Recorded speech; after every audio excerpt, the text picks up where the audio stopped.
It was dark out, but we could see a light shining outside from the top floor of that apartment.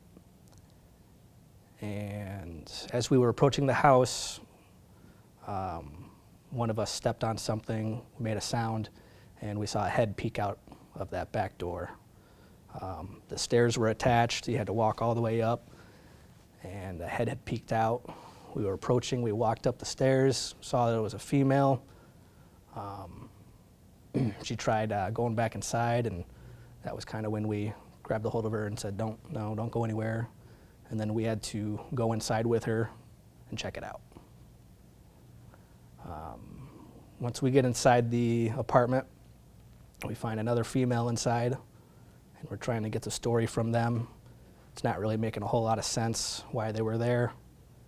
They were saying that their friend had lived there, and she didn't live there anymore, but she still had stuff there, and they were there to retrieve some items, some personal items and belongings, which didn't really make a whole lot of sense because the back door, the one that we entered to get inside, it had a broken lock and had a refrigerator in the way, trying to block access to it.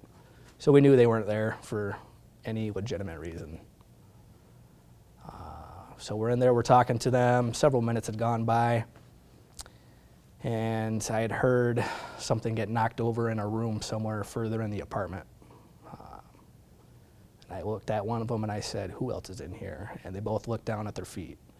And I said, "Okay, someone else is in here. They're lying to me." So I went around the corner, went into a very dark room. I had to shine my flashlight, and I see a man standing inside an empty bedroom. And I pulled him out of the room, and I was trying to get the story from him, why he was there, who he was, what was going on. And he was being very evasive to me. He lied to me about his name. He gave me a name. I ran it through our system, through our dispatcher, didn't come back. He gave me a different name. And at this point, I know something's going on. The entire time, his hands were in his front pockets. Through my experience, I know a lot of times they're trying to hide something in the front of their pockets. But I was still at that time trying to figure out who he was and why he was there. So I said, "Hey, look, you're lying to me about who you are. That's very clear to me. What's going to end up happening is you're going to go to jail and you're going to sit there until we can identify you." And it was at that moment that he bolted. He tried to run out the back door where Officer Wallin was with the two females. And that's when the fight started between everybody. It was very fast. I remember Officer Wallin blocked the exit from him. As soon as I saw that, I ran. Obviously, I chased after him. I grabbed a hold of him. He turned around. He started swinging. He hit me probably 12 or 13 times in the face. My goal isn't to fight back. My goal is to get him in custody, gain control of his arms. So that's what I tried doing. He was facing away from me. I was behind him, had my arms locked around his waist. And I tried essentially doing a wrestling takedown to him. I tried lifting him up, but he was wrapping his leg around my leg, which is a way to block that move, that technique. And so I remember pushing him forward, and we both fell forward. There was something in our way. We broke through something. It was in the kitchen area. And I'm a little dazed at this point because, like I said, he hit me several times in the head. I've been concussed before. I know what it feels like. I know that's what had happened to me.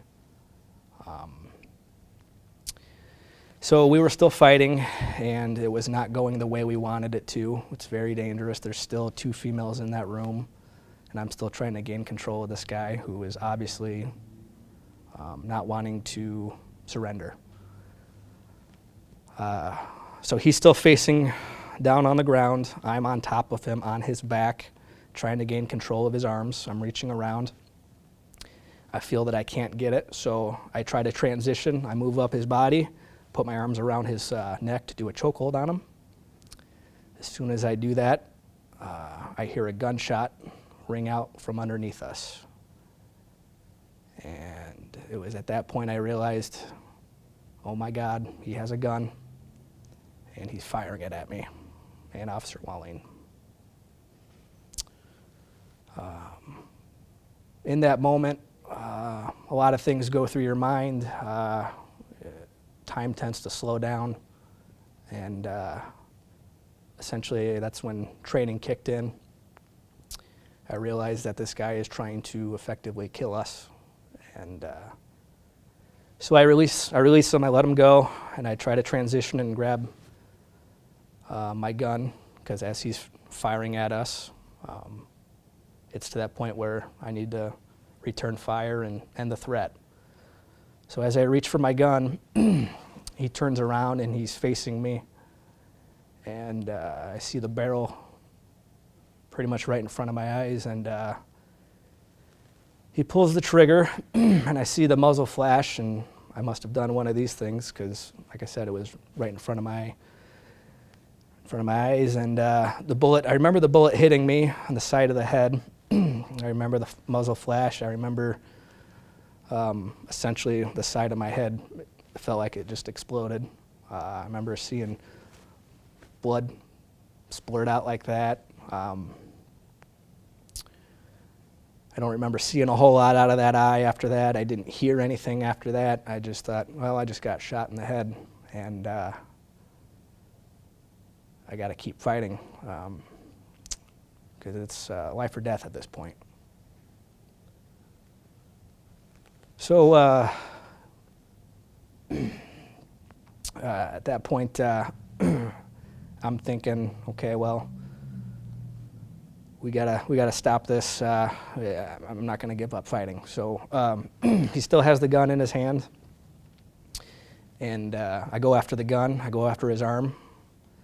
I need to get that gun out of his hand, so I'm able to pin his arm to the ground while I'm still on top of him, and he's still struggling. He's still fighting, trying to get away.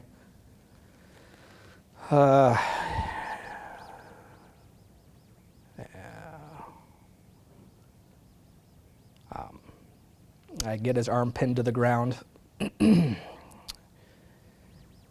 he's still fighting. It's very difficult to hold on. I can feel it. I know I'm losing consciousness. I can't hold on very long. And I tell Officer Walleen, she asks me, should I shoot him? I say, shoot him.